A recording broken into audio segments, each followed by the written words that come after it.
Kasabay ng pinalakas na kampanya ng LTFRB at LTO laban sa mga pasaway na pampasaherong sasakyan ay magpapatupad ng bagong kautusan ng ahensya kung saan kinakailangan ng magsumite ng proof of financial capability ang public utility operators. Ang dahilan, alamin po natin mula kay Dina Pagibitan. Matapos maganap ang aksidenteng kinasangkutan ng bus ng Don Mariano Transit sa Skyway at ng Florida Transport sa Bontoc Mountain Province, agad na nagsagawa ng mga surprise inspection sa mga bus terminal sa Kamaynilaan ang tanggapan ng Land Transportation Franchising Regulatory Board o LTFRB, kaisa ang Land Transportation Office o LTO. Ilang bus terminals ang nakitaan ng paglabag, kaya naman simula Marso 15 ng taon alinsunod sa kanilang revised charter, kinakailangan na magsumite ng mga public utility operator ng kanilang proof of financial capability, audited financial statement, income tax return at kumpletong dokumento ng mga empleyado nito.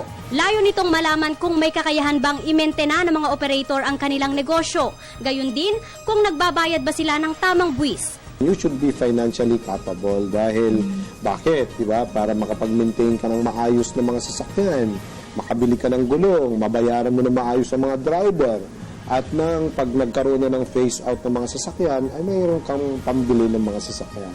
All for the safety and convenience of the general public. Pinag-aaralan na rin ang panahong ibibigay sa mga operator para mapatunayang sila ay financially capable pang ipagpatuloy ang kanilang negosyo.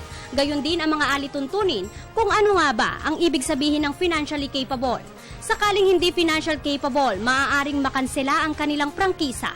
Una rito, nagbigay na ang tanggapan ng listahan ng public utility operators sa Bureau of Internal Revenue o BIR para sa investigasyon ukol dito. Ipapatawag nga natin sila, yung mga nagkaroon na ng mga preliminary findings, but ang aming focus dyan is are they complying with the continuing requirement na financially capable sila. Sakaling mapatunayang peke ang mga isusumiteng mga dokumento, maaaring ma-revoke o makansela ang prangkisa nito. Una, ito ay dapat certified true copy ng SEC at ito ay certified true copy ng